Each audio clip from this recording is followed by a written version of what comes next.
Alrighty. You red eye Swan? I'm pouring stuff.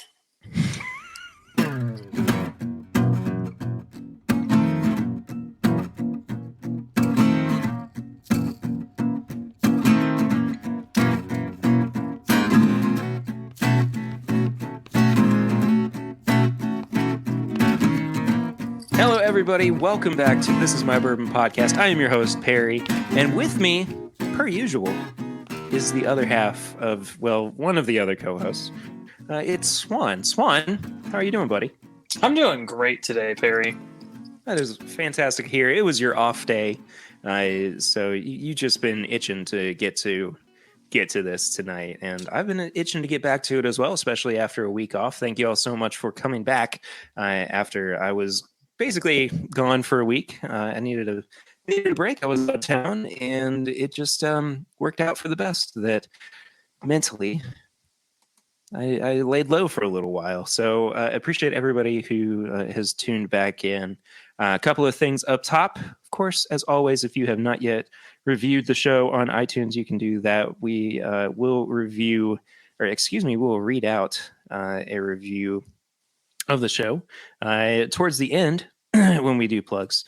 And if you have done that, we would love for you to, or if you haven't done it, we would love for you to. That's what I was trying to say there. Great start to it.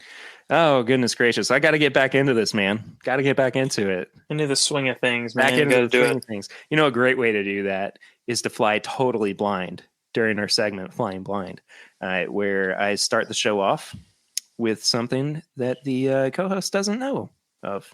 They don't know what it is. How do you like this Flying Blind, Swan? Ooh, it's spicy. Okay, so again, a peek behind the curtain here. We just did pre-game chats. We did. We had something that was very cinnamon heavy. Mm-hmm. This is in the same class, but it's hitting me more like a Jim Beam product where it's got a lot of barrel spiced along with it.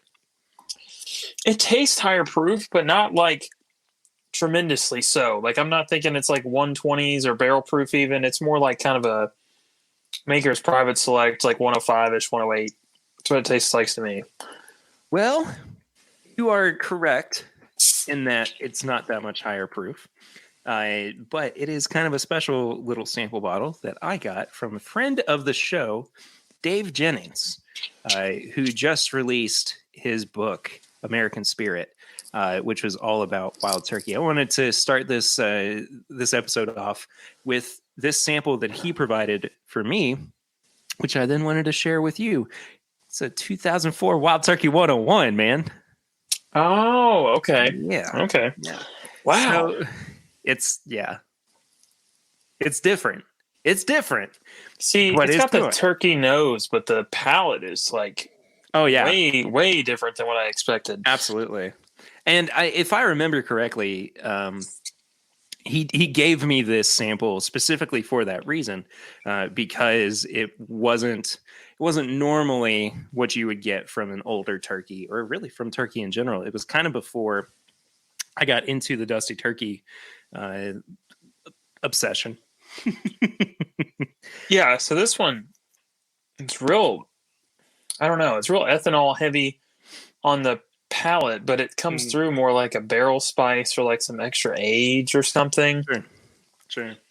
I don't know. This is good. This is an outlier for sure. It kind of tastes more like some of the older Kentucky spirits that I've had. Yeah, I agree. It's definitely got much more robust. Yeah, the honey is definitely there. Yeah. So, again, the reason that I brought this up was because Dave Jennings has his new book out, American Spirit, Wild Turkey Bourbon from Rippy to Russell, which you can find at wildturkeybook.com. I have it. It is really fantastic. I actually gave it to my dad for Father's Day as well.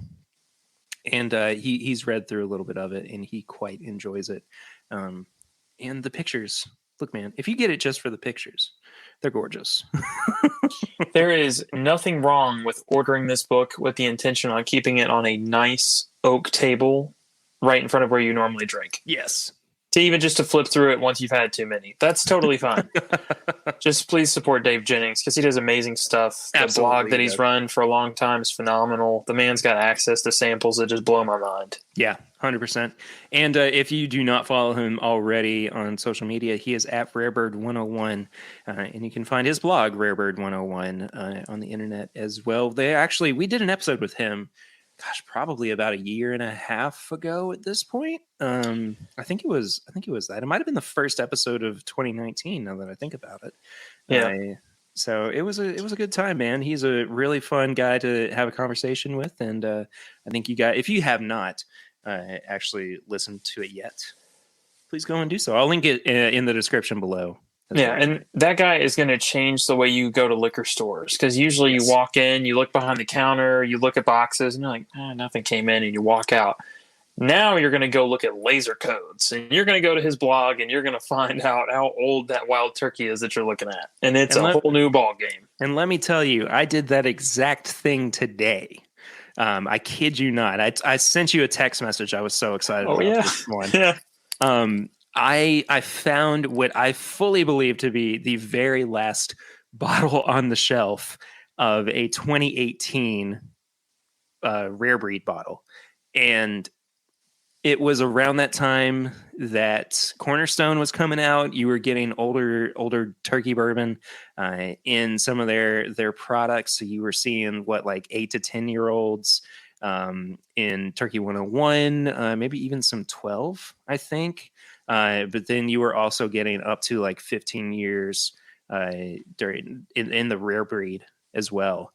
And so I was really excited to find this bottle today. And I almost walked out the store just like that without actually looking at anything because it was kind of the standard thoroughfare.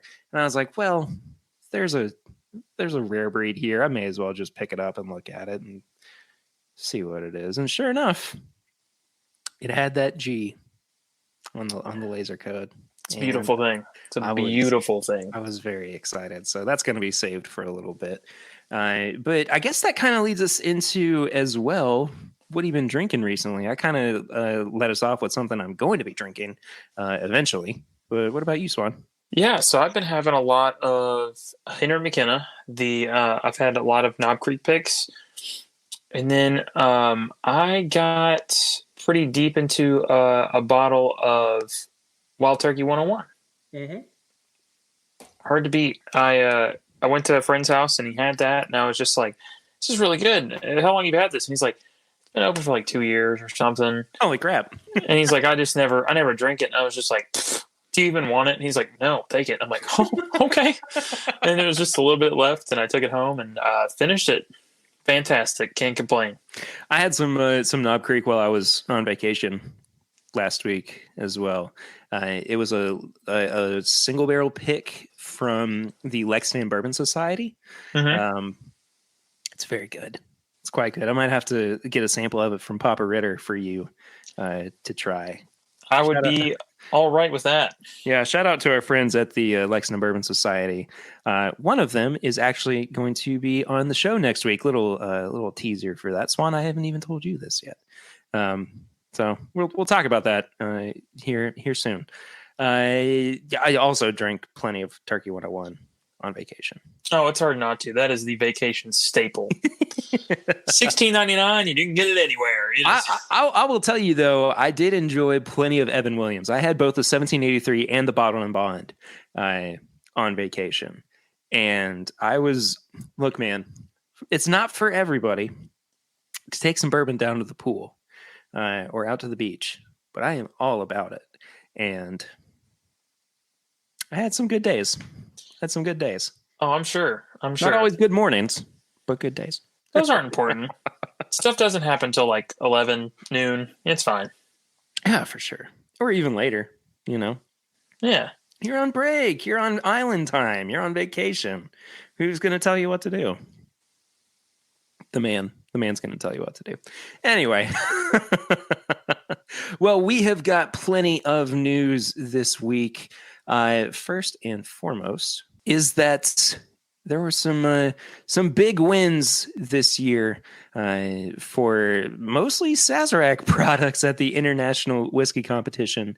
Eagle Rare really coming out and showing its best game, especially in Best American Whiskey, Best Straight Bourbon, and Best Bourbon overall.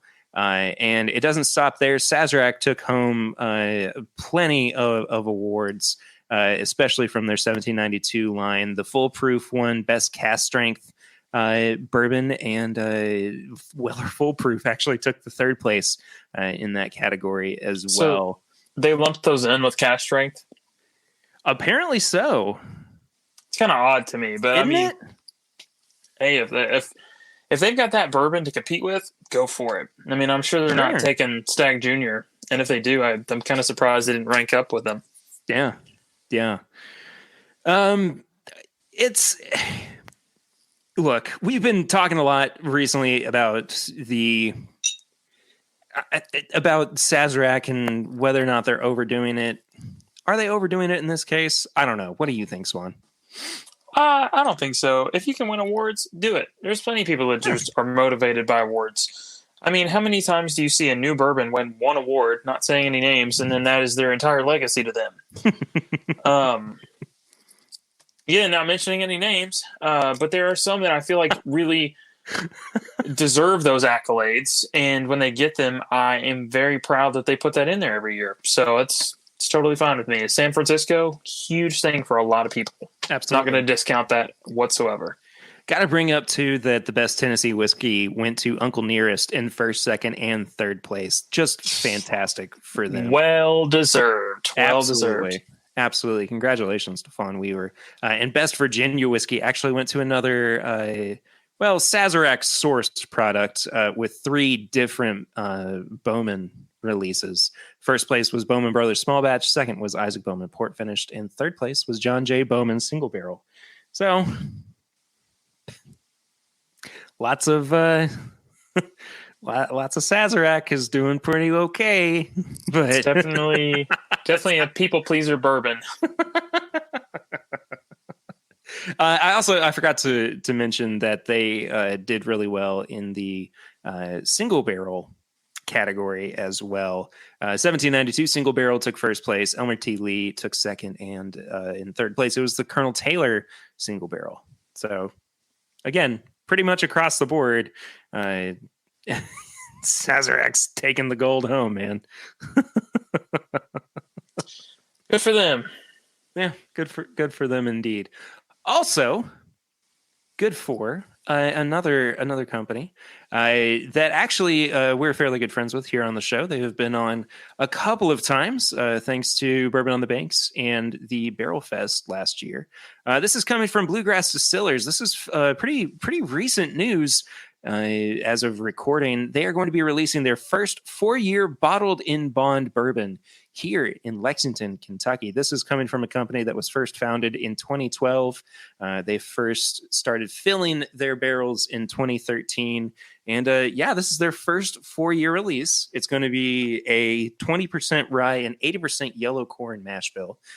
True high rye, as they say in their press release. It's going to have a forest green label. And there are only going to be 200 bottles available for pre-purchase, retailing for $55. It's going to be available for pre-order starting the 6th, which is the day of recording, and it will be picked up on the 20th of July. There will be more bottles available for in-store purchase, though. This is pretty cool, man. I like the fact that this little local distillery has fared well enough over the past few years, not only to still be a mainstay at least in local craft markets, but the fact that they can keep enough stock in place to get a bottled and bond product. That's pretty cool. Yeah, so all of it seems great to me, but what do you think about the mash bill? Interesting. There's no flavoring agent. Yeah. Well, yeah, there is. It's the rye. Oh, I'm sorry. There's no malt. My bad. Yeah, there's no enzymes that were produced. So that kind of means to me maybe that they they might have. It's hard for me to vocalize this because I can't remember exactly the process that they use. I think it's called like industrial enzymes, I believe, or something like that, that they actually use to produce the fermentation, or help with the fermentation, which is what the malt does, the malted barley does in bourbon or rye. So they must have done something like that for this product, and it's maybe something that they've done for all of their products, but I'm not entirely sure how they achieved that. But that being said, though, yeah, I think the high rye is going to help it out. Yeah, no, I would definitely be interested in trying some of it. Yeah, we'll reach out to our friends over at Bluegrass Distillers and see what we can drum up over there. This is pretty cool coming from Diageo. Their newest distillery is going to be, as I put it in our Google Doc, super eco-friendly. It's going to be the first carbon neutral distillery in North America, which is really cool. It's going to be sourcing 100% of its electricity from renewable sources by 2030. There's going to be some different features that will be included, such as electrification of operations, energy efficiency embedded into facility design, sourcing renewable electricity, water savings design, and zero waste to landfill. Really cool. And if you're like me, you're like, I have no idea what any of this means. They break it down at the bottom of this, kind of what it means. This is the equivalent of taking more than 25,000 cars off the road. Yes. I mean, that is phenomenal. Mm-hmm. I am all for it, man. If more people could do this, I think they're kind of setting the standard. At this point, it's like, oh, if Diageo can do it, anyone can. So I mean, I'm all for it, especially with so many new structures coming up here pretty soon. I mean, what you got who's the one that's making it? It's the old master distiller from Four Roses that's making his own product now. Oh, Jim Rutledge? Yeah, the Rutledge Distillery it's getting built right now. I mean, there's no reason they can't implement some of this stuff. Bardstown Bourbon Company is so new. I mean, they got the opportunity to do stuff like this. I mean, it's gonna be interesting. I'm excited for it. I think that this is kind of the first iteration of what we're going to see as a push towards more sustainability in bourbon. And it's not to say that there hasn't been sustainability in general with whiskey production, especially in Kentucky. When you look at the ecosystem and the economy around bourbon production, so many distilleries, and it was so important for bourbon distilleries when they first were being brought to the United States, especially to Kentucky, that they found ways to encourage other forms of economy growth. Economy growth is what I said there. So not only are they sourcing their grains from local farms, in some cases, these distilleries are using their spent grains and then giving them back to these farms. So at no cost, you're basically, being able to provide food for your livestock. So that is in essence a highly sustainable field for distilleries, and a huge incentive for farmers to set up shop here. So I think that sustainability is definitely rich in the history of bourbon, and I think that this is just kind of the next step for them as well. And it's cool to see Diageo taking this step forward. It'll be exciting to see what other distilleries do, especially in the wake of this decision. Let me ask you this: just I'm playing devil's advocate here. Sure. So I just listed off some new distilleries. What about ones doing this terrible term for it, but they have a term for renewing cars and stuff called Restomod. Basically, you put in new products into old distilleries. Look at Castle and Key. They didn't necessarily do a Restomod with new product. They put in old product, revamped it, made it work again, and now they're kind of really drilling into the heritage portion. When they put down on the bottom here, new electric boilers, Do you think there's any incentive for the distilleries that are trying to be rich in history to kind of put in some new stuff like this? Or is it more of like they'd really draw against the heritage as opposed to being carbon neutral? I honestly don't think that there's anything that could prevent them from pursuing that. I think that as long as the product still remains virtually the same Mm-hmm. at the end of the day, I don't think that that's going to deter people from finding ways to become more eco-friendly. In the long run, yeah, it might be a little bit more expensive. I could see that happening, especially just because of the renovation that would come with it. But at the same time, I do understand that bourbon is steeped in heritage. I could see people pushing back on it just because of the way that it's always been produced. But you also look at places that are producing bourbon without actually aging the bourbon. So It's true. I mean, that's a total change from, the way your granddad used to make his whiskey, you know? So I can see both sides of it.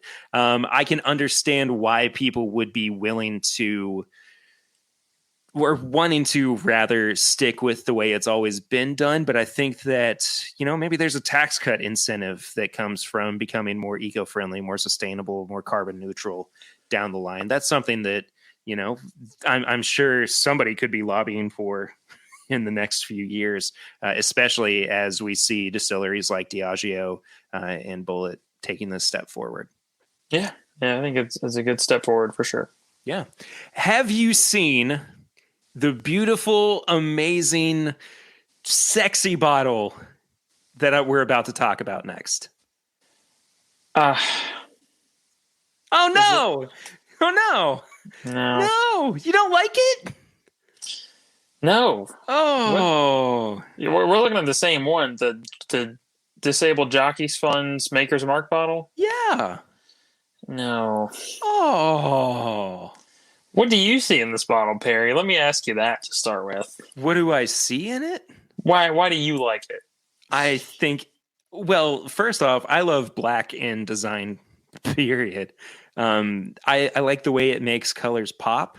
I think that this, by the way, yeah, we're talking about the new Keeneland bottle from Makers, which is, as we said, commemorative for permanently disabled jockeys. I really like this. I think the black wax is super slick. I like the kind of old timey parchment looking label on it as well. I'm a big fan of this. What is it that you're not so keen on? It just looks like a cologne bottle. I don't know. Really? Yeah, I'm not buying into it.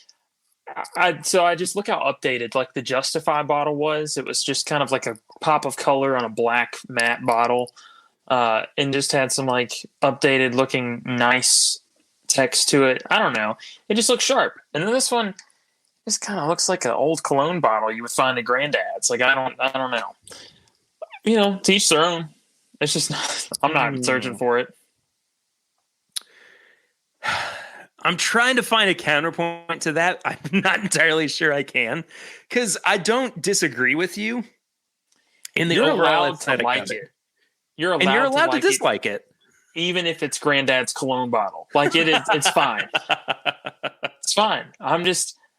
I'm not excited to drink out of that because I know Granddad's cologne smells like it came from the 1950s because it is from the 1950s, and that's fine. But here's the thing, though. Are you really going to drink from this bottle? Oh no! Who opens these Makers bottles? Yeah, exactly. I mean, it's 90 proof Makers that's just sitting in the bottle, and it's for display. It's for decoration. It's a commemorative bottle. It is not being sold to the mass market to be consumed. It's being sold for charity. And yeah. I think that, honestly, it's one of the slicker looking releases that they've had. I do understand, though, and I totally am on board with how cool and unique the Justify and American Faro bottles are. I'm all about those bottles. I just think that I think there's a classiness to it that I'm really attracted to. There is something about having a new bottle look like a dusty bottle from the get go. I mean, I get that. And they Yeah, went for that. We're gonna talk about one of those in our review. Yeah, they went for that full force. Good for them. But honestly, with these makers bottles, they could fill the thing with water, and no one would even know because who's opening it? Like, I mean, it's. I can name at least one. Two people that did open one, and that's Will and the Grease from the podcast. They opened an American Faro bottle, and it tasted like makers. Didn't it? Tastes like makers.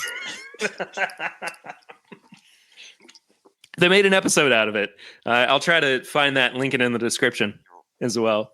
Thanks. I will say I like what this bottle is for, and I also appreciate the creativity behind the design. No, I'm all for that. That's phenomenal. Yeah. I mean, this is something that if no one brought this to my attention, I would not think of the cause whatsoever, and I'm glad that they did. I am not entirely sure that you can still grab a bottle of this, as it had a special release at Liquor Barn on July 3rd. But I believe that it was about $80, $85, something like that. And if you are truly, truly just itching for a bottle of this, we're not trying to encourage black market bourbon deals, but I'm sure you could find one on secondary somehow, some way. I don't even know how you would do that. Do you, Swan?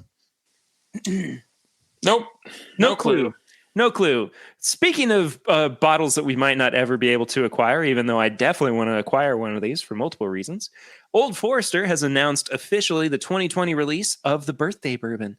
This is really exciting for me on quite a few levels, and especially for Old Forester, as this marks their 150th anniversary of the brand. This is really cool.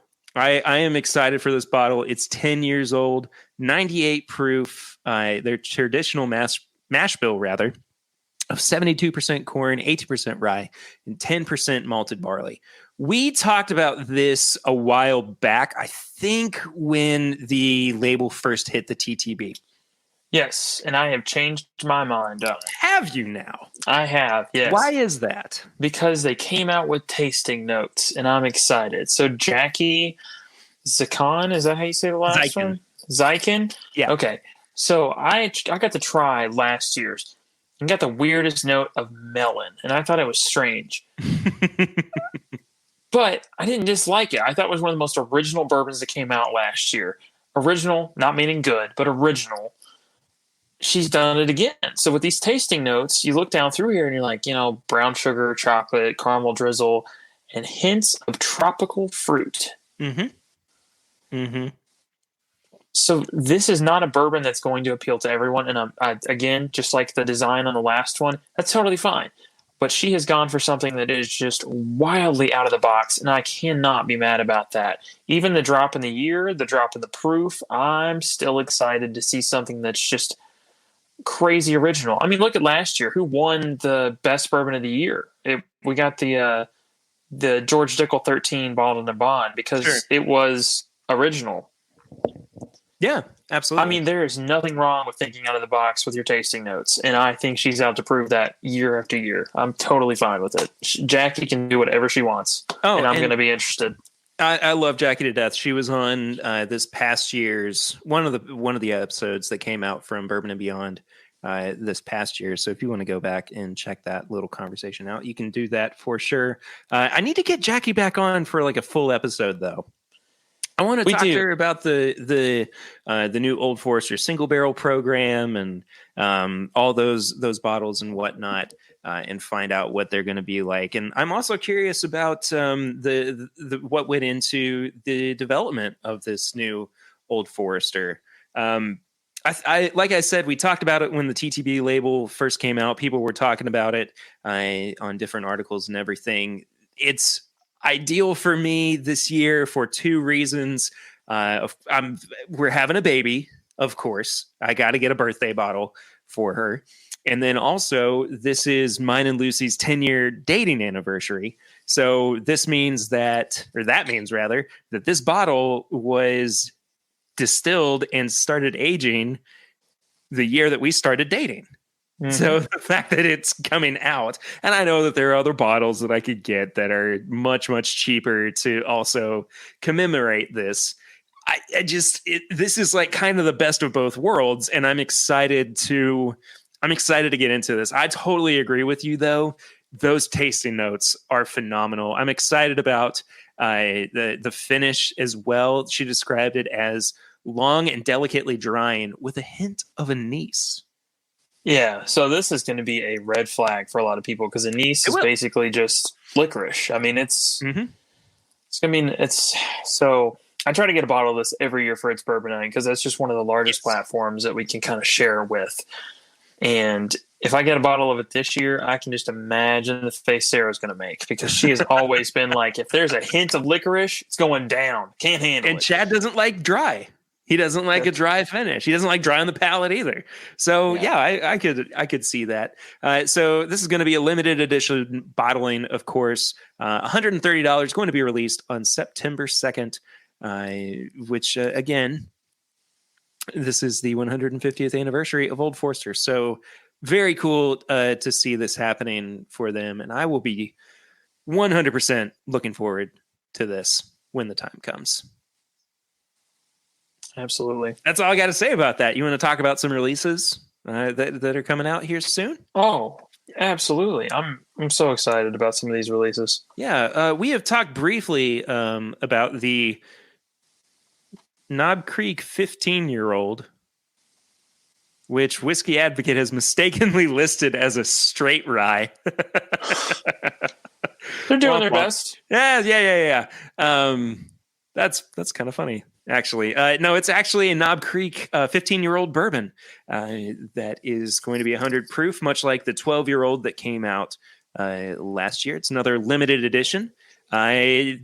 This is $100 price tag. I actually saw this in store today when I picked up that rare breed bottle, and I very easily passed over it because it seems like not everybody's a big fan, especially considering there were 120 proof single barrel picks at the same age that were coming out last year for half or less of the price. At least. Yeah.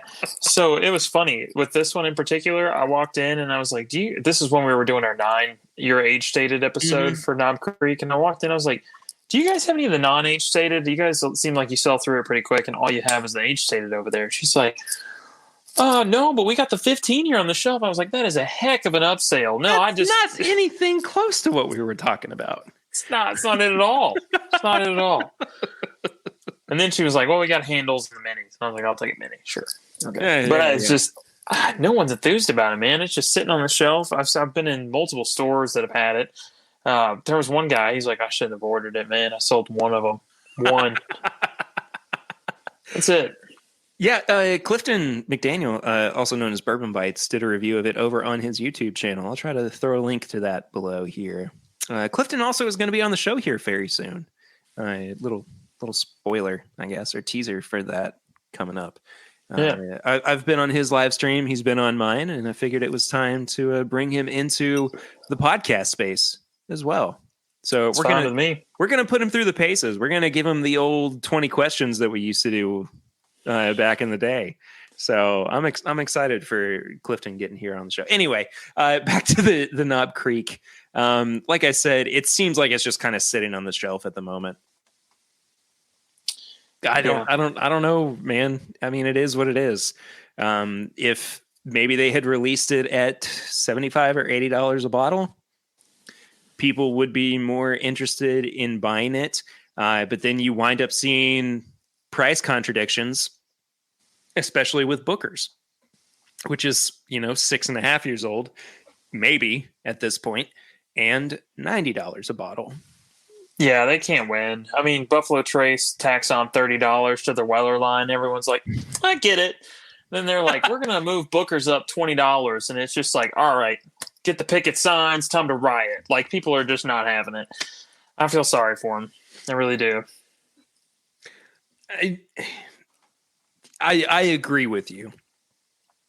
I don't know. They should have. This is another whole conversation we need to get into sometime. I mean, just their marketing team should have looked at it and said, "We're going to keep it at 9-year picks, and then we're going to put out a 15 or like a 12-year, a 15-year, and then maybe we'll do some 15-year picks down the line." But mark up the price. But they gave us the best possible product first, and then they diluted it and charged an extra $55 to $60. I mean, it's just there's reason to be angry, but also I feel it from their side too. It sucks. I've got an idea. So this is a conversation that seems to really be swirling in the bourbon hemisphere at the moment. How about 2 weeks from now? Our episode is called "This is the Challenge of Value in Bourbon." Yeah, I'm right with that. We've talked about pricing on the show before, but it's kind of an outdated conversation at this point. I mean, it's been probably 2 years or so since we had that discussion, and things have definitely changed since then. Big time.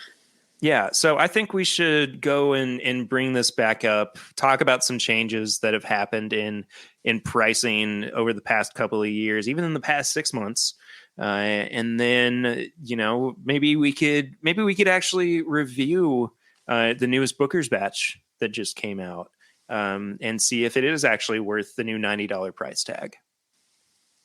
That's fair. Yeah. I saw it for $66 today. Ooh. Yeah. I know where you saw it for that price. Oh, no, I saw it again at a different store for even cheaper. So 66 is the cheapest price so far. I know where you saw it at another store. Yeah. Probably. I'll let you know. Same price. Anyway, let's talk about this because I need to talk about this in a bad way. So my wife, as you know, is currently pregnant. And she is a big gin drinker. Now, I am not a big quote-unquote gin drinker, but I do enjoy gin. And during her pregnancy, she has tried to find an alcohol-less gin to no avail. Everything tastes like garbage. And this is no different in its creation. This is Spiritless Kentucky 74 non-alcoholic bourbon. It's from Kentucky. It's unaged. It's 0% ABV, and it's apparently available now for $36 nationwide.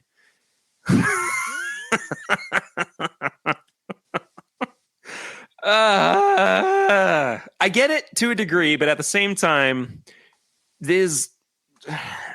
it's not the same as non-alcoholic beer, I feel like. No. So I was at like an 11 for all of that, and you brought it down to a 3.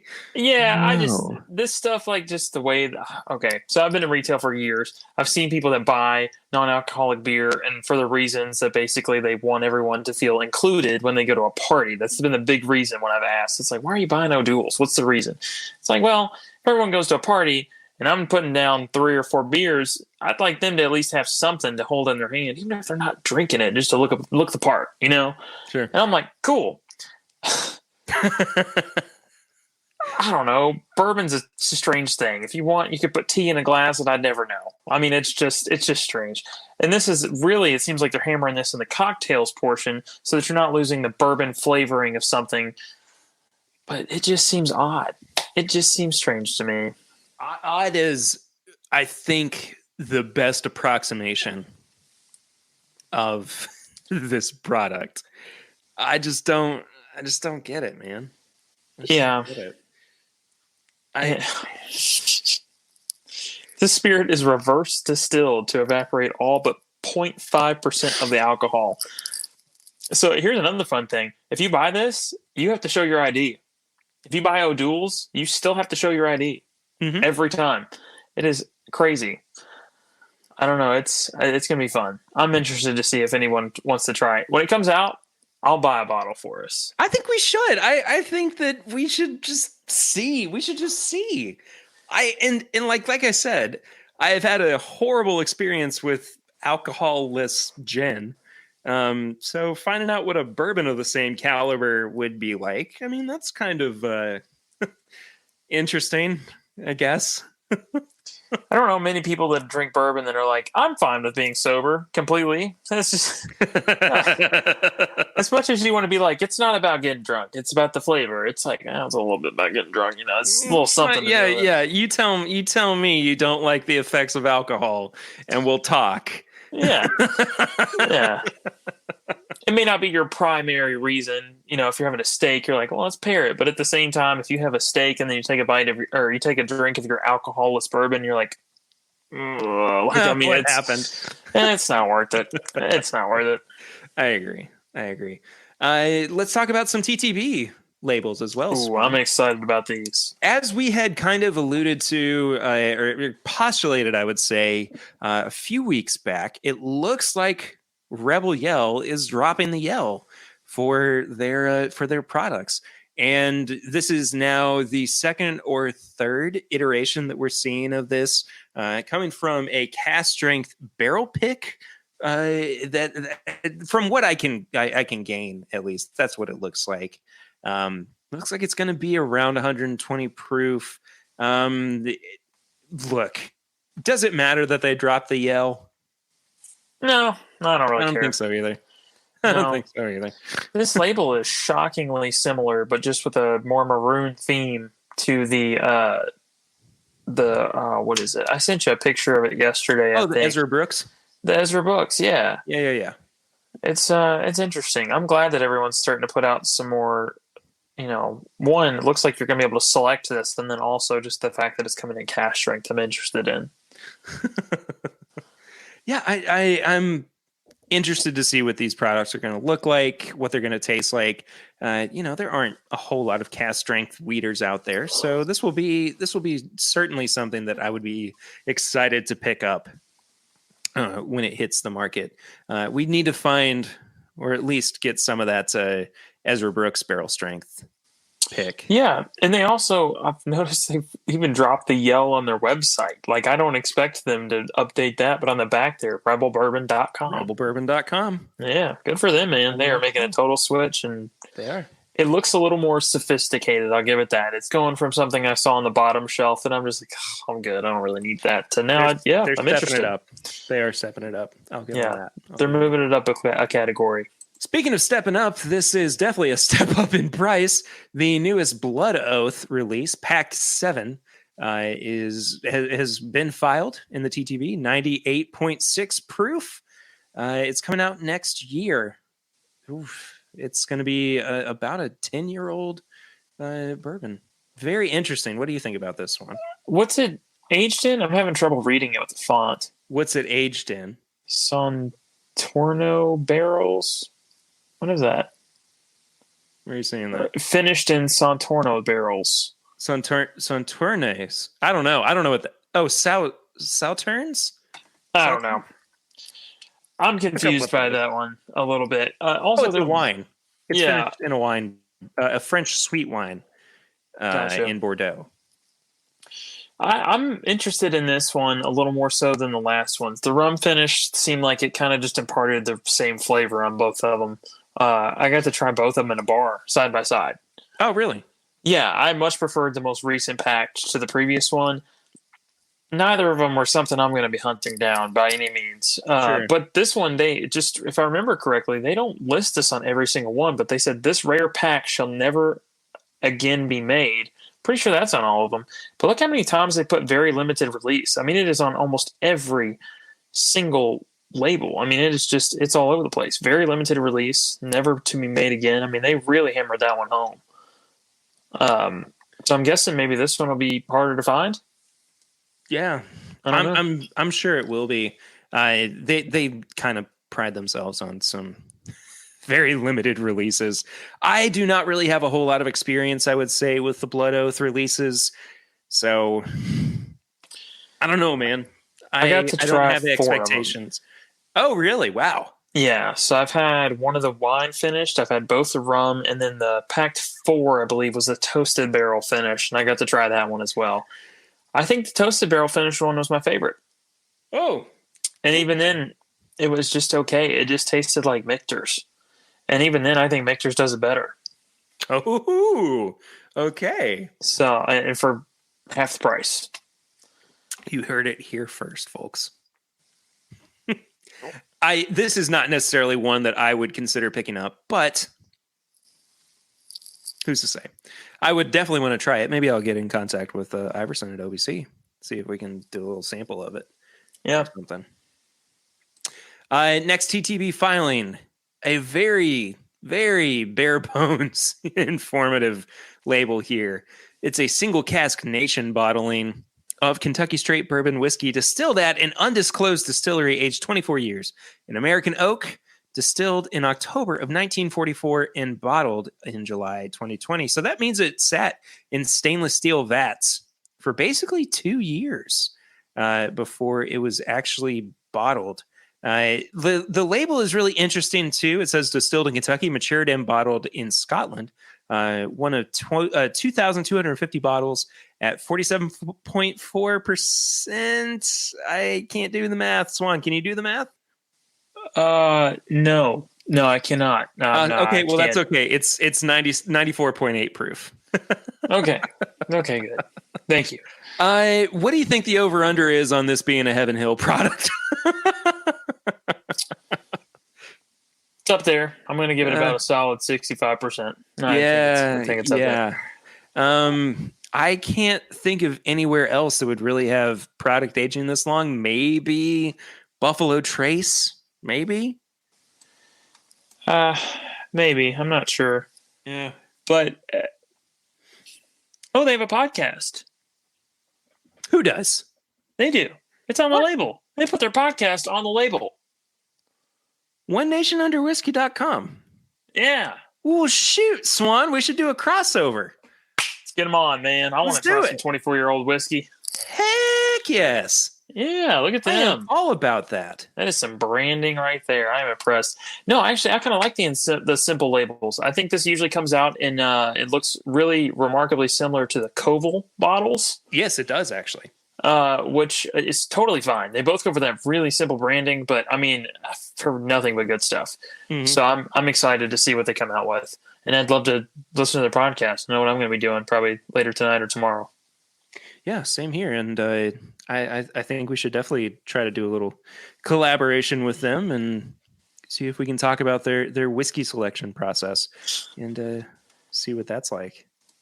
I love that the TTB puts on here, and this is so aggressive, but I love this. If you look just below the label, it says previous editions are obsolete. Not Hopefully good enough. That's a good indication, though, that things are constantly changing for them.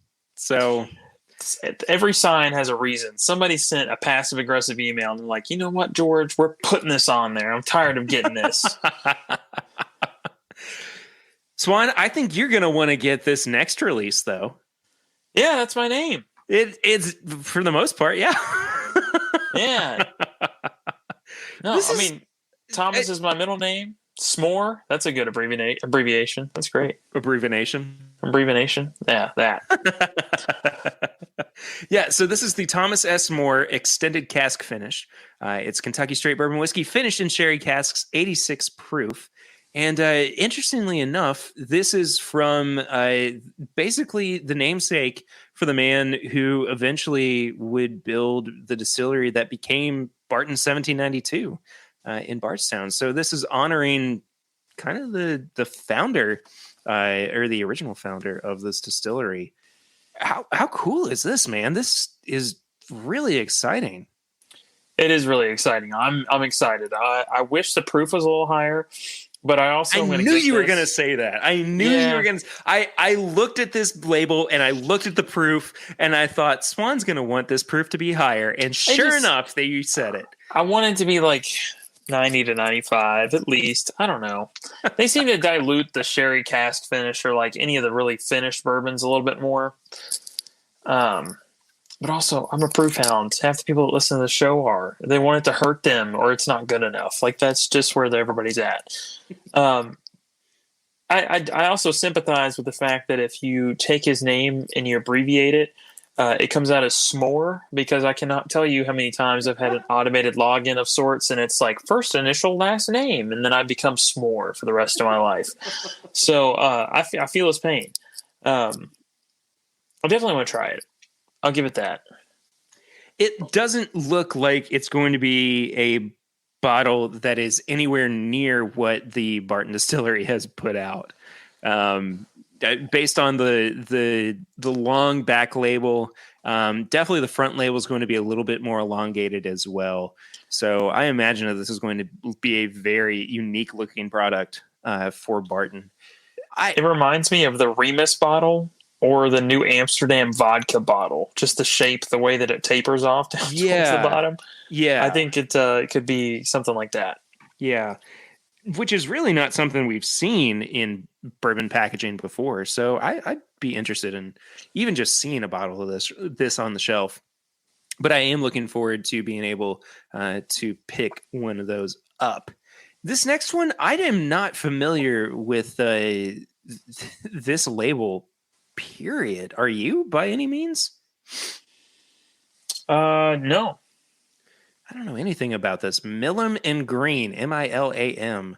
Hill Country Whiskey Series Limited, non-chill filtered, very small batch pot distilled, distillery edition, straight bourbon whiskey. It looks like it's coming out of Texas. So, yeah, it does. Interestingly enough, that's about it. They don't 120 proof. That's really about all the information we have, aside from a little bit of a blurb on the back about the hard work that they put into producing this whiskey. Yeah, no, they were big on that. I mean, I'm seeing a couple of things on just the front of the label that's saying hand batched, artfully distilled. I mean, it's everywhere. Distillery edition. Does that mean potentially it's going to be a distillery only product? I imagine that's what that means. Yeah, so that's going to be interesting. Sure. Not available in Kentucky, I'm sure. Yeah. So, hopefully that's going to be something that Texans are able to grab. This next product, or the next label rather, is Holster All-American Bourbon as opposed to not All-American Bourbon. This is a special release, small batch, 90 proof. This is coming from the King's Mark Company in Louisville, Kentucky. I have never heard a nonsense name like King's Mark before, and I don't know anything about this. Yeah, I don't either. Hold on a second. Let me look at this some more. If this is a startup distillery, we'll have to get in contact with them and see what we can do. Okay, so this is a pet peeve of mine. I hate this. So I've looked over applications for people past few years. If you put fast learner on an application, I immediately am like, okay, you're supposed to be a fast learner. That's kind of just a part of getting a job. So this is the third label I've seen already, crafted with care. I hope it's crafted with care. I mean, why are you putting the product out otherwise? I don't know. I'm still excited with it. I'm glad they're proud of their product. Some of these labels kind of confuse me a little bit. Note to distilleries: do not put "crafted with care" on your label, or else Swan from This Is My Bourbon podcast is going to take you to court over it. It's just a personal pet peeve, I guess. I don't know. I mean, think about it though. Does it make sense to you? Like, why would you put a product out that you're not proud of? I mean, it's all about marketing, dude. Yeah. That's what I'm going to bring up. You're trying to let people know that you were diligent in the production of your product. That's it. Yeah, I guess. Maybe I need to call back or take it back a little bit, but I don't know. Special release is a little strange. Do they have a non-special release that they put out? Like, is there a standard product they offer or something? Find out. Holster All-American Bourbon.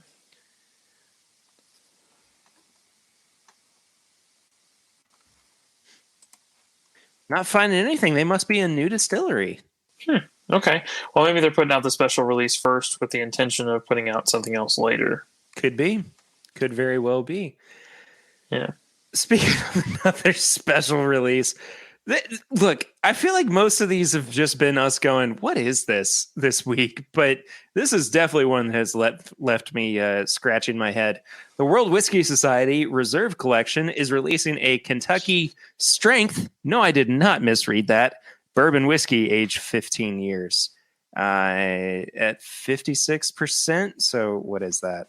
102 proof? 112 proof? 112. Yeah. Whoever, go ahead. Whoever did this one's an engineer. I love it. So I don't know if it's intentional, but they on the TTB filing, they actually put like the engineering parameters. Dustin, you'll love this. He went in and it literally put like the markers in 45 millimeters, 30 millimeters, just over and over again for every single sticker. And there are so many. There are so many stickers on this bottle. Yeah, I think that might have been to their disadvantage, to be quite honest with you. Yeah. I don't know. It's actually got the mash bill on it, though. Did you see that? I did, yeah. That's interesting. I'm all for extra information. Sure. 78.5% corn, 13% rye, 8.5% malted barley. Okay. Not bad. The Kentucky Strength thing is fun to me. I like that a lot. It makes me laugh. Yeah, I actually kind of like that. I giggled. Yeah, I guess it's a very Kentucky thing that we were just constantly competing for like bourbon strength. Like we're just like, we'll just put it out at 140 proof. Let's see if anyone can do it. I don't know. That's interesting. Yeah, I'm not sure about it either, but I am sure about this last TTV filing. It comes from Whistle Pig. It is the newest Boss Hog 7. It is going to be 120 proof, according to the label. Straight rye whiskey is what I said there. Finished in Spanish oak and South American teak wood. Woo-wee. This is gonna be a hot one, I think. It is, but I am excited about this one. So this one is finished in Spanish oak and South American teak wood. I don't think I've ever seen anything in teak wood. I haven't heard of anything in teak wood before. No, this is experimental, and I don't know, man. I feel like Dave would be proud of something that's experimental if he didn't have his hand in it already before he passed. But I mean, it's interesting. I like the blurb on the back, the old style like. I love that back label. Yeah, that's interesting. It's really, really pretty. I like it quite a bit. That really does it for the news and the TTB releases this week. Swan, I am really excited for this review that we've got. Oh yeah, me too, man. Don't sound so excited. No, I'm just figuring out the pores here in my little closet that I'm recording in. Do I need to give you a minute? Yeah, no, that's fine. I brought 2 glasses with me. Because we're doing a little bit of a comparison here with this one, right? Yes, we are. Yeah. Okay. This kind of was an exciting release that got dropped on us a couple weeks ago, and I'm really looking forward to our conversation on this one. This is the limited edition Old Tub Bottled and Bond from the Jim Beam Company. Jim Beam has a really storied history with Old Tub. It was started over 140 years ago when David Beam crafted the first brand. So this is from the first brand from the Beam family. And this is what Booker Noe considered to be his everyday sipper when he was still alive. And the Old Tub, a regular edition, is also bottled in bond and is one that you can technically only get at the Claremont Distillery in Claremont, Kentucky for Jim Beam. Although sometimes it does make an appearance at Total Wine. It also shows up from time to time at Justin's House of Bourbon. So I did not go to Claremont to get my bottle of regular Old Tub. I went to Justin's, but I also went to Total Wine to grab the unfiltered limited edition version of this this old tub release. I'm excited for us to get into this. It was $23 a bottle. Like we said, it's bottled and bond, so 100 proof, and it's going to be a limited edition, but it's also going to be available nationwide. So I want us to first get into the actual filtered version, as they would put it. I imagine that means chill filtered. All it says on the label for the new one is unfiltered for more robust flavor. So let's get into the filtered version, or the standard 4-year-old bottled and bond. If you feel so inclined, Swan. What do you think about the nose? It just smells like Jim Beam. It does. I mean, I don't want to say it smells like Jim Beam White Label. It's got more going on than that. But it is very just Jim Beam reminiscent. It's just complete standard, just smells like that. It is 100% classic bourbon smell. Yeah, I mean, if I put this up against the bottled and bond, I think I would probably rather have the bottled and bond. This one comes off a little lighter, a little less nutty, a little more cherry on the nose instead of so much of the nuttiness. It's fairly light up front on the palate as well, but it really gives way to a sugary cornflake. I mean, it is very frosted flake on the palate. And it very much maintains that as it gets into the finish as well. And the sweetness just kind of explodes. But then it develops into a kind of an artificial cherry flavor. Yeah, no, I'm getting like maraschino cherries and tobacco. Yeah, tobacco is definitely present, but it's less like heavy cigar tobacco. It's much more of like a cigarette lingering tobacco note. I mean, I don't know. Something about this flavor always gets me to like crappy dive bar, everyone's smoking cigs. I'm outside, a little more drunk than I need to be, and I'm like, when is my ride showing up? Like, it's just, this is the well pour. I mean, I can understand exactly where Booker is coming from. This is something that if I bought, kept it stocked, I'm never going to be mad. If I'm actively doing something else and having bourbon, I'm not even going to think about this. It's just going down. I mean, it's just easy. There's not much to complain about. There's also not much to write home about either. So it's just bourbon. I think that's a really good way of talking about it. And I think for the purpose of this review, we're actually just going to give numbers to the limited edition one. That's fair. Because that's going to be the one that people are going to be able to get more. They're going to be able to run out and find it more readily, of course, than this distillery-only release.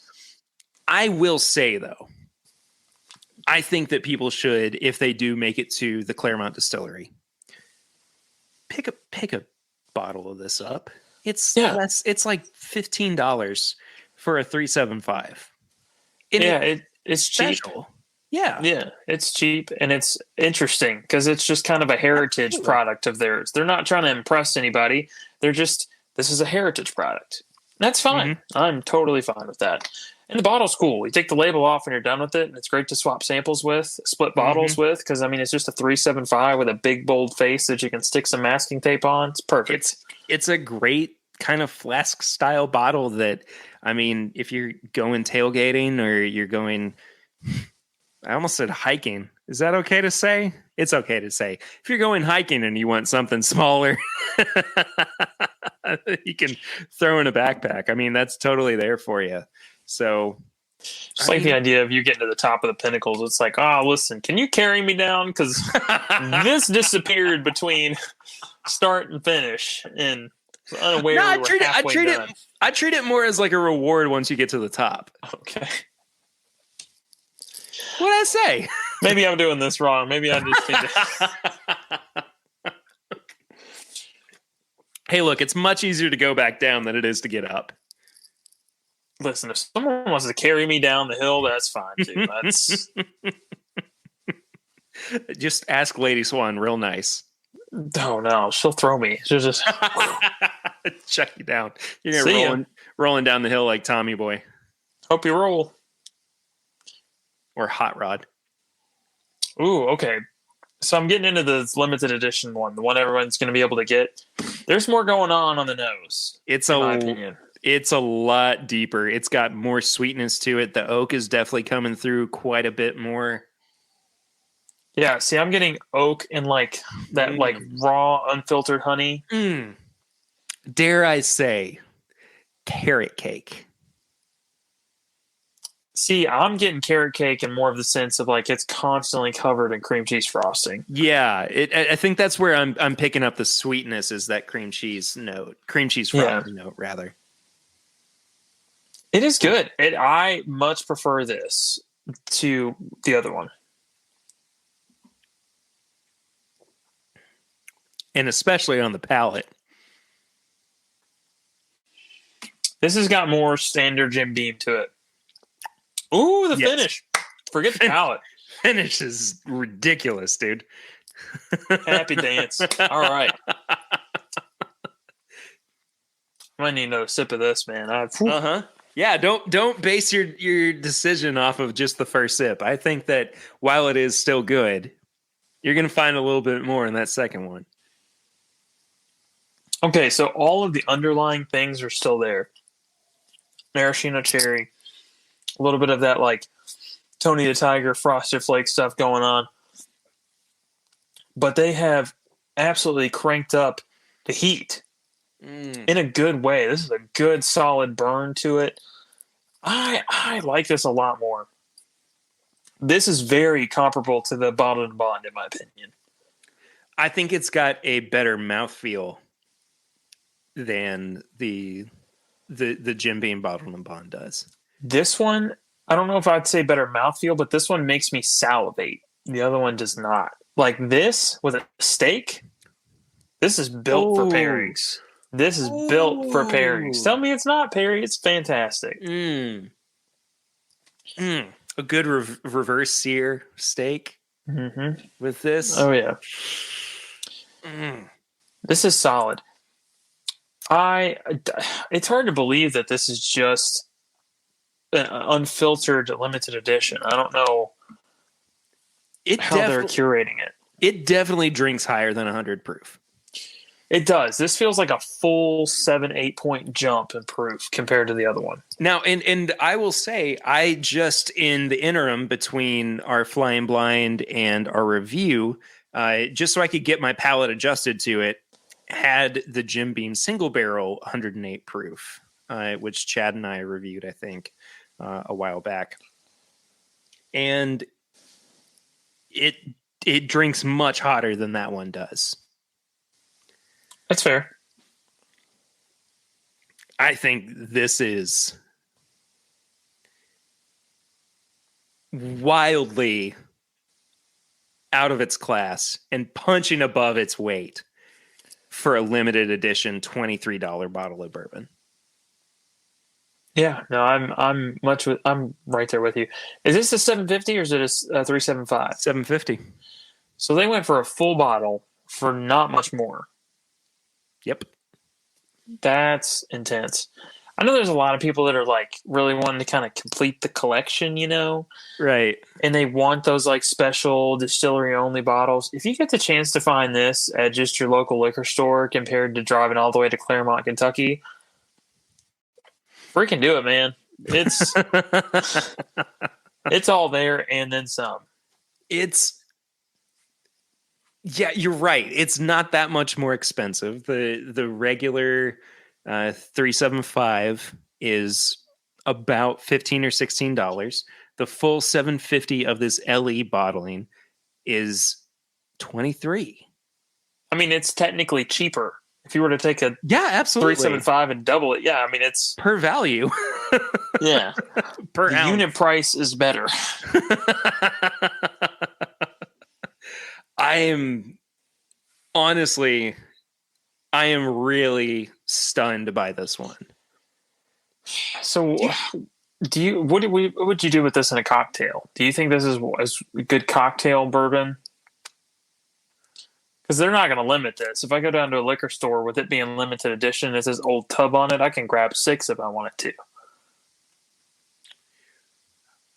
I could find this being really good, and I'm going to tell you why in just a second. In a New York sour, Ooh, okay, yeah, no, I can get behind that. because it tastes more like not more, but it definitely has notes of being potentially a finished bourbon. It reminds me of a wine finished bourbon It it in many ways. it begs for some sort of like fruitiness to it, though. I will Yeah. say. Yeah. And I think that's where with the New York sour, the wine component would come in. Hmm. I think that's where it would kind of be balanced out a little bit more. But also, yeah, I could totally see this being in an old fashioned. I want to try it in an old fashioned, and there's a good chance that I might after we get done recording. See you in a minute, Eli Mason. We'll be there. Oh, I'm all out of Eli Mason. Oh, we need to fix that. Yes, we do. Yes, we do. I think the only thing this is missing is it's kind of losing some of that cherry cordial note, and I'm just keeping that kind of sugariness. As the only thing I prefer about the other one. And honestly, I don't even want to see the cherry. I'd much rather see some citrus paired with this of some sort, like some orange.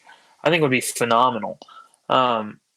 This has kind of got that blue moon effect to me, where like I can drink a blue moon and kind of get through it, but the second you go to a bar and they put the little orange twist on there, you're just like, yes.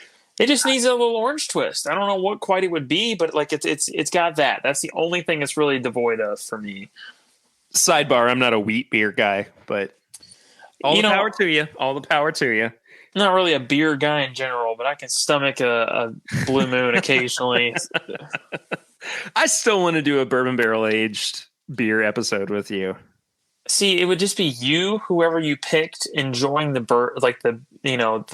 beer, and it would be me just like filling the waveforms to 100%, going just not having a good time. Check in with you every 20 minutes. You're just like you've got a napkin and you're just brushing your tongue off. I'll do it though. I'll do it. Hey, we have a review system on this show of nose, palate, finish, and price. Each category is out of 5, and we total it up for a final score out of 20. Swan, I think this is a pretty great bourbon overall, but I am excited to break it down just a little bit. What would you give the nose on this one? So the nose on this one, I feel is like probably, I don't want to say its weakest point. It's just its most different point. I'm going to give it a 3.5. See, I'm actually sitting at a 3 with this one. Okay, so this is where the fruitiness comes through for me, is actually on the nose. I get more cherry cordial on the nose, which is the part that I really miss from the other one, so I'm ranking it a little higher. The other one's a little more harsh, sugary sweetness, honeyed. I would recommend going back to the original, taking a sniff. The original smells like syrup now. I know, right? I was getting like a toasted marshmallow note. Yeah. How wild is that? And see, this is Jim Beam now, and the previous one is toasted marshmallow. Yeah. I don't know. That's exactly what it's done. Yeah. This one, for me, has gone more cherry, kind of cut out a lot of the sweetness. Yeah. I still like it. I think 3.5 is probably good. I'm going to go with a 3.5. Yeah, and I'm going to go with a 3. There's kind of a medicinal note that is poking through that I'm not super crazy about. It almost makes me want to bump it down to like a 2.5. But even still, I'm not dissatisfied with it. I'm just kind of wishing that there was a little bit more roundness to it. There is a sharp edge to it on the nose that's keeping me from moving too much forward with it. You are drinking it out of a Norland, though. Had it in a Norlin. You ever had it in a Norlin? Yeah, so I'm actually missing quite a bit of the syrupiness that you're getting. I get the cherry cordial note. Admittedly, it does have that kind of like medicinal-ish quality to it, but it's not. I don't know. Can you smell if something's viscous? Is that a thing? I don't. I feel like it's missing that. No, I think that's very possible. I mean, like you can smell thickness, right? You can smell a viscosity to it, I think. And I think the nose is lacking it a little bit. I will say this is extremely drinkable, though. Oh, yes. At 100 proof, bottled and bond, unfiltered, it's unapologetic, I feel, about its rough edges. I think it is really trying to show you that it is what bourbon whiskey should be. Oh, yeah. I think they honestly heard your comment about Elijah Craig and they're like, I got you. Hold on. Yeah. It seems like what they're going for. I'm going to stick with my 3.5. I think this is one of the stronger points of the bourbon. As far as the palate goes, I'm going to give it a 3. See, I'm kind of on the opposite end for you, and that's what I was going for when I was talking about where the flavor is a little bit more of the kind of punch you in the face, but still reminding you that that's what bourbon is. I'm going to give in surprise, it's what you gave the nose. I'm going to give it a 3.5 on the palate. So we're even at 7 at this point. But I think the finish is the strongest point. I agree. I'm giving it a 4.25. Oh, okay. I'm going 4. Yeah. I think it's just the best part, man. I mean, it goes from like, oh, this is solid, drinkable, easy to, oh my gosh, this is why somebody drank this and thought, I need to make a cask strength thing and call it Booker's. Like, it is just that honey drip finish and tobacco and just kind of that evolving flavor profile. Mm-hmm. That it's got everything that I wanted out of it. Ooh, I really got a taste of tobacco on that last sip. Yeah, they're not shy with it. This has changed so much from the first couple of sips, and it really just being in my glass before trying it. I am amazed at the overall quality of this one, especially considering the value in this. A $23 limited edition bottle. Jim Beam has been great about their limited editions, at least with the Jim Beam label. Yeah, no, that caveat needs to be put on there considering our, I'm not going to say distaste, but just lack of belief in the Knob Creek 15 year we just went over.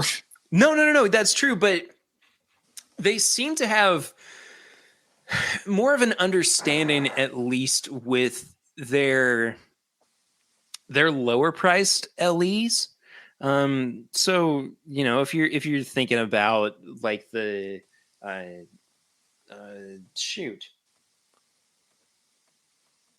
the repeal batch or distiller's cut, or products like that, they are purported to be LE, but they're reasonably priced. I mean, you're really looking at $20 to $25, same range for this one.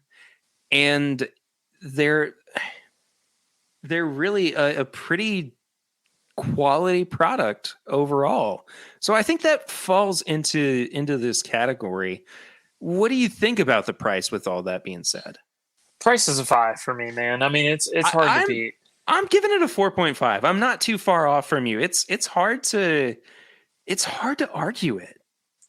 Anytime I give something just a solid score for the first 3, and it's just like, this is a definite pickup for me. I have no question whatsoever that this is going on my bourbon shelf. I mean, it's hard to beat. It's a 5. I mean, it really is. Especially knowing it's cheaper than the one that I prefer less. Like, by technicality, of course, but still. Yeah, I mean, you have to kind of break it down in terms of value and everything, but I think that's part of what the price category is about. It's the best bang for your buck. Exactly.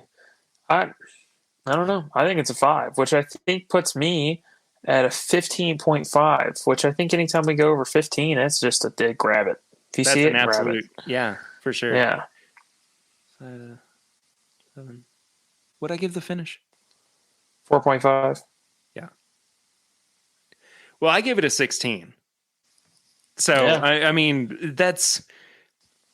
And really, between the finish being as stunning as it is for... And we didn't even talk about the age. It's not age stated. So it's at least 4 years old. I wouldn't be surprised if this was a product that was much older than 4 years. I think it tastes older than the standard bottle and bond iteration, which is actually age stated, by the way, at 4 years old. I can't imagine that they're putting anything that much older into this product, but I think that... Shoot, you're not going to find a better value for an around 4-year-old, minimum 4-year-old bourbon on the market at this point. I think that once you start getting into the craft category, you talk about products like Wilderness Trail or New Riff. That's something entirely different because they don't necessarily have the history that Jim Beam does. But they're still making a name for themselves. They're still doing great things with their products. Jim Beam has just shown people that if you have the history to back up your products, you can craft something that is incredible, even at a young age, a low price, and a pretty mid-tier proof point. And I think that overall, they really hit it out of the park with this one. Yeah. And just to bring it full circle, what does this remind you of? What's it remind me of? Yeah, our Flying Blind, man. Oh, for sure. Absolutely. It tastes like an older. I mean, I was thinking about it when you were talking. I was like, I really need to listen to Perry, but also, holy goodness, it tastes like our Flying Blind. It is like a vintage pour. Yeah. Really, it has a dusty quality to it. It's phenomenal. I think this is a definite pickup for anyone listening. And this is definitely I will be buying at least one more bottle of this. Yeah, and I think if we could just keep it to the listeners, phenomenal. I'd love to see this on the shelf for the next 2 to 3 years, just like every other limited edition Jim Beam that's come out. It's like, you'll never see the repeal batch again, and then it's just like on the shelf for a year and a half. But that's the thing too. Like Distiller's Cut was supposed to be limited edition. Pop it back up again. Yeah, exactly. So if we do talk highly about it, maybe Jim Beam will hear it and they'll go, well, we did something really good with this one. And they'll want to keep it on shelves. Let me stock up first and then preach the gospel, everyone. You realize that this episode comes out in 2 days, right? I need to get working. And go get some of that. Good luck with that one. You better go out real quick. Patreon's the only one that's getting the early talk on this one. So, hey, overall, though, Jim Beam, you crushed it. I mean, really, this was an absolute win for you guys. So, that's it for the review. Man, that was the most positive review we've had in a long time. Yeah. And and even comparing it to our Hotel Tango review from a few weeks back, you're about to do exactly what I'm about to do. It's like a long-standing tradition on this podcast. It's like, oh, well, we just compared two things. What if they taste like if we mix them? Just put it. That's the post game chat where Patreon gets the pregame. Oh, I don't know. This mix might have killed it, man. What do you mean you think it killed it? I don't know. It just kind of got taken over by the first one, like the original old tub that you get at the distillery. See, I think it complemented it okay. I don't know. I still want orange out of one of them. I'm honestly thinking about, instead of doing like the original Angostura bitters, I've got some orange bitters upstairs. Ooh, that palate. It took the sugar and made it brown sugar. Oh yeah. Oh, brown sugar and citrus, man. That's what I wanted. That is The so note's good. a little funky, but the palate's great.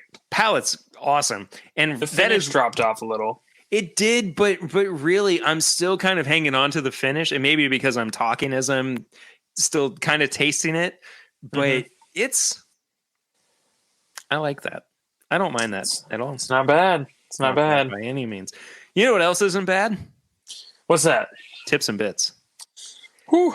Give me 20 minutes to load. Hold on. On your day off, you've had plenty of whiskey, and you're like, "Hey, man, let me take some time to think about this." No, I've got a tips and bit for you. All right. The other night, so I've been doing this thing where like I'm bad about getting on Netflix and just scrolling for like 20 minutes, figuring out what I want to watch. And then just watching. I'm sure Parks there's and plenty Rec of people again. just like myself. Basically, yes. So I hand it to the most decisive person I know, which is my fiance, and she's just like, down 3, right 7, and she'll just like figure it out. She'll just click on whatever, and we're just watching that, right? So she did that, and we watched this movie called Naked. Have you heard of this? Nope. And so Cannot it say I sounds- have. it's like a rom-com, but it's just ridiculous. It's like a fever dream of a movie. So the whole concept is this guy is basically, he's about to have his wedding day.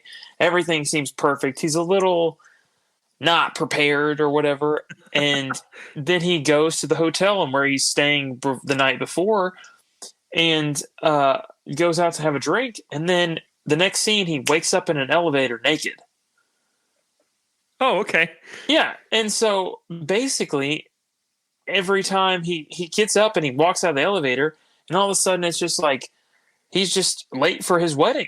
And as soon as he hears these church bells ring, he goes back and he's in the elevator again, naked, and he just starts over. I know what you're talking about. Yeah, and so it's like a Groundhog Day. It's a modern day Groundhog Day, exactly. Yeah, it's a Groundhog Day thing.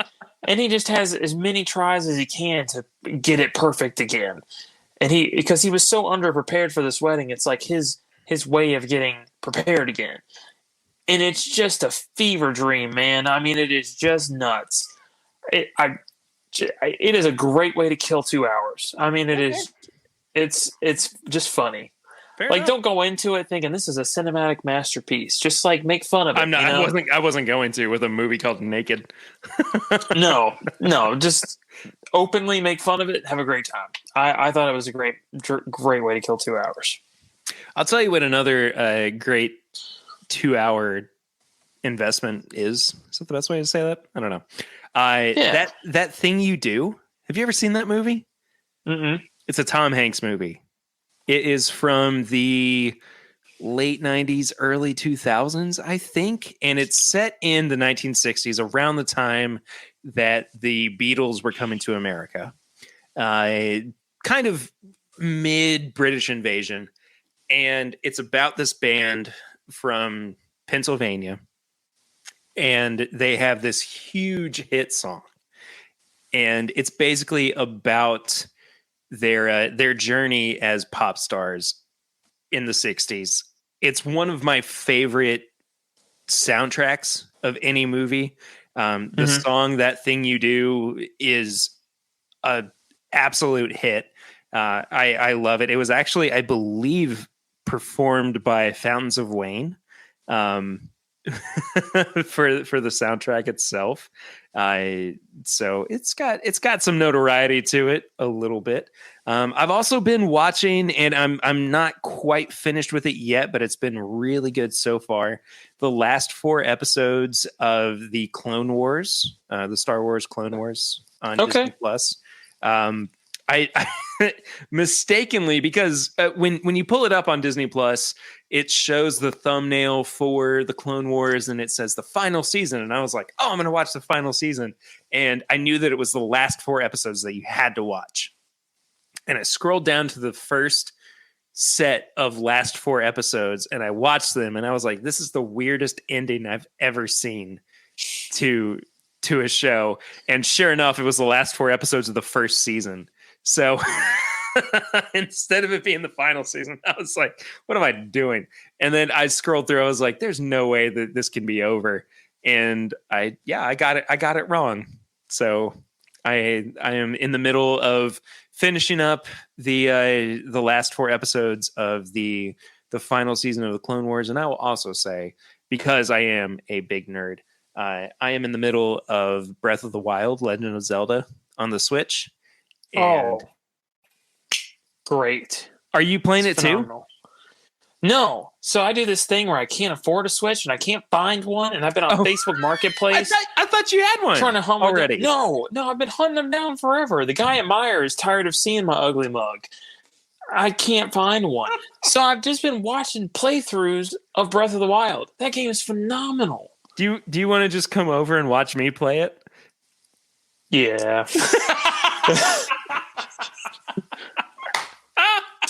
Anyways, continue. Breath of the Wild.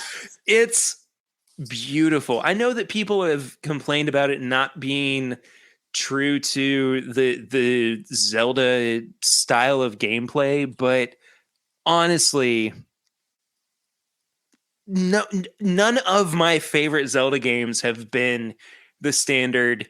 Well, you go through a dungeon and there's a bunch of puzzles, and then you complete the puzzles and you get to the objective and you move on to the next dungeon. It's the same thing. Like Majora's Mask on the N64 is hands down my favorite video game of all time. Hands down.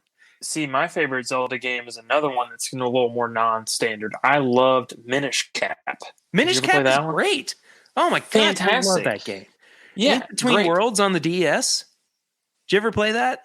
Yeah. Oh, absolutely. Yeah. It's phenomenal. But people are always going for the standards. Ocarina of Time is fine.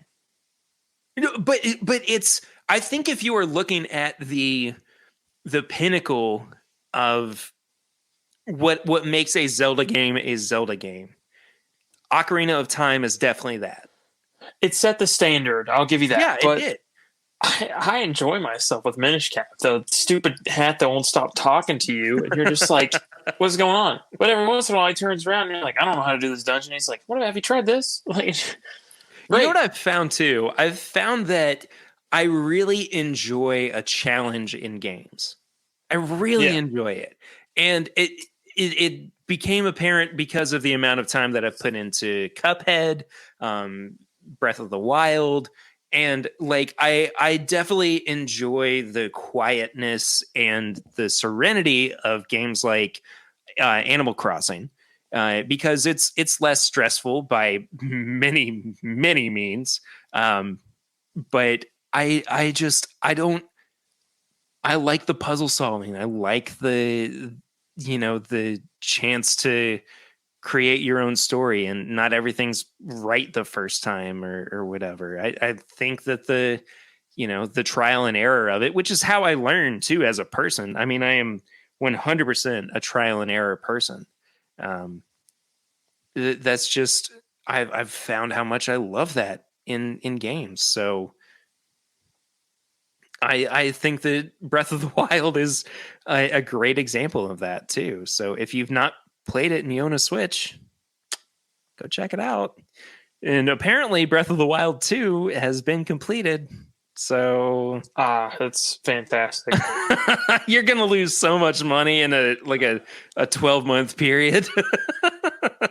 Who's mad? You act like it's a bad thing. No, Breath of the Wild, it ain't Breath that bad. Hey, man, I'm not mad if you're mad. Or if you're not mad. Whatever. I don't care. I know what you said. It's fine. No, I'm excited for it. I think it's a fantastic game. The Switch is such an underrated system. I just wish they would make more of them so I could walk into wherever I wanted to and buy it instead of doing the same thing I did with a Wii, where I went to GameStop for at least 3 months and they're like, listen, we get 3 in at a time, and you're like 40th on list. Can you calm down? And they'll get here when they get here. And I'm just like, I'll see you tomorrow, sir. I just kept coming in. I couldn't stop myself. Times is different. Times is different. Well, I think that does it for this week's episode. Thank you all so much for listening. As always, you can follow us on social media. Swan, where can people follow you on social media? I'm on Facebook and Instagram at My Bourbon Finder, which I need to reconnect because I've had a new phone for like a week now and realized that's not even on my new phone. Uh-oh. So I got on today and I was like answering messages and doing this and that. And I was like, whoopsie. Well, I am at pritter1492 on all social media channels. You can follow the show as well at My Bourbon Pod on Instagram, Facebook, and Twitter. I've actually been posting there a little bit more than my own stuff. So if you really want to go follow something, go follow the show because I've been keeping up with that a little bit more recently than my own stuff. You can leave us a 5-star rating and review on the iTunes podcast app. It is right in app. All you have to do is just open up the show and you can pop right in and check out what's going on. And we'll definitely read out your review on the show, which actually, we don't have a new one this week. So next week, get your review and your rating in, and we will read that out for you. We appreciate everybody who has done that so far. You can find all of our apparel and merchandise at bourbonshop.threadless.com. You can also leave a voicemail for our barrel ring segment, which it's been a while since we've had barrel rings, so I hope that we can get back to that here soon. That number is 859-428-8253, and we will listen to your voicemail on air and reply to it on air as well. You can also send all of your questions and comments to thisismybourbonshop@gmail.com. And then last but not least, you can become a patron of the show at patreon.com/mybourbonpodcast for as little as $1 a month. For $2 a month, you get bonus posts letting you guys know what's going on with the show week to week, month to month. $5 a month, you get bonus episodes, and that includes as well the pregame chat. Swan, I'm curious. I have a question for you real quick. Hit me with it, Perry. Would you be interested in doing the first ever This Is My Bourbon Podcast post-game chats tonight? Well, hit me with it. Are we doing the thing? The other thing that I was thinking we could do the Knob Creek that I gave you. Oh, buddy. You know what? I got that right here. Let's go. All right. We're going to do the post-game chats as well. One more time. That's at patreon.com/mybourbonpodcast. And also, you get to watch us record these episodes. We do this for every single patron. You also get live streams every month. I'm going to be bringing that back here soon as things kind of peter out for the rest of the summer. And some hangouts as well, which we've not been doing as often just because life is getting a little bit crazy for me. But even still, you guys are here, and I love you. Everybody who supports the show every single month, every single week. We've started shouting out some patrons on the show, and you want to shout somebody else out here, Swan? I do. I want to shout out Ian McMaster this week. So he had some difficulty getting to Kentucky, from my understanding, and getting an Airbnb hooked up, but he went and visited his favorite distillery. That man is a brand rep all of his own, even if he's not technically one. Went to New Riff. Just love to see him back in the state, man. And hopefully get to see you soon, man. I'm sorry. Yeah, unfortunately, we were supposed to hang out last week, but I wound up being out of state, so we were not able to make that happen. But we'll do it very soon. And for the same reason that I can't record in person with Perry right now, I couldn't really hang out with Ian. I came into contact with a couple COVID patients this week, so that was fun. Hey! Keep your social distancing. Wait, again, really? Yeah, so, I mean, part of my job is I go, help people get stuff to their car and wash up to my elbows after every encounter. Yeah. Stay as safe as I can and stuff, but, within 10 feet, a COVID patient. It's great. You'll be able to come over soon. Yeah, but wish I could be there, Ian. It's just trying to keep everyone else safe as much as I can, including myself. So can't really share that experience with you just yet. Yeah, for sure. So thank you all so much who support the show at patreon.com/mybourbonpodcast. We really do appreciate you guys. You keep the lights on in the studio, and especially in the new studio space that's going to be happening here over the next couple of weeks. Surprise, surprise. This studio is going away here soon. So, yep. It's a big change. But we appreciate each and every one of you, not just those who support us on Patreon, but who listen to the show every week. For those new listeners, if you've made it this far into the show, thank you for being here. And we appreciate you guys not just checking us out, but also for sharing it with your friends, just in case. That does it for this week. Next week, we're going to have a friend of the show, Barry Brenniger, from the Lexington Bourbon Society, who has also started up his own bourbon distillery. We're going to be tasting some of his products next week. So you have that to look forward to. But until then, I'm Perry. And I'm Swan. And this is My Bourbon Podcast.